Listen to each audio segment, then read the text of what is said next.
नमस्कार. सीना नदीला आज रात्री किंवा उद्या सकाळपर्यंत महापूर येण्याची शक्यता आहे. त्याचबरोबर भोगावती नदीला सुद्धा महापूर येण्याची शक्यता आहे.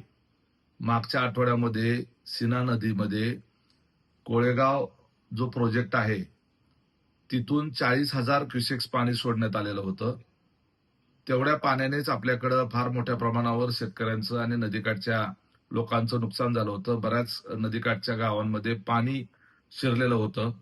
आता जवळपास 2 लाख क्युसेकनी पाणी हे सीना कोळेगाव धरण, चांदणी मीडियम प्रोजेक्ट जो परांड्याला आहे आणि खासापुरी धरण याच्यातून एकत्रितरित्या येणार आहे. त्यामुळं फार मोठ्या प्रमाणावर नदीला पूर येणार आहे, महापूर येणार आहे.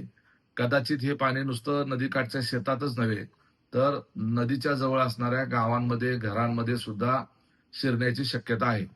त्यामुळं नदीच्या कडेला असणाऱ्या सर्व शेतकऱ्यांना आणि त्याचबरोबर नदीच्या कडेला असणाऱ्या विशेष करून सीना नदी आणि भोगावती नदी या नदीच्या काठेला असणाऱ्या शेतकऱ्यांनी आणि गावकऱ्यांनी स्थलांतर करणं हे जास्त संयुक्तिक राहील. त्यांच्या सुरक्षेसाठी अत्यंत हे महत्वाचं आहे.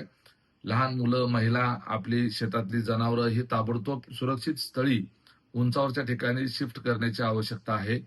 त्यामुळं नागरिकांना माझं आवाहन आहे, सीना नदीकाठच्या आणि भोगावती नदीकाठच्या सर्व नागरिकांना माझं आवाहन आहे की तात्काळ आजच्या दिवसभरामध्ये आपलं सामान, साहित्य, घरामध्ये पाणी शिरण्याची शक्यता असल्यामुळे जे मौल्यवान वस्तू आहेत, आपलं जीवित अत्यंत महत्वाचं आहे, ते सगळं घेऊन आपण सुरक्षित स्थळी त्या ठिकाणी स्थलांतरित व्हावं. प्रशासन आपल्याला ज्या काही सूचना करते त्याचं तंतोतंत पालन करावं. शेतामध्ये, रानामध्ये कुणीही थांबू नये. नदीच्या काठच्या शेतकऱ्यांना निश्चितपणे धोका आहे. नदीच्या काठच्या गावकऱ्यांना देखील धोका आहे.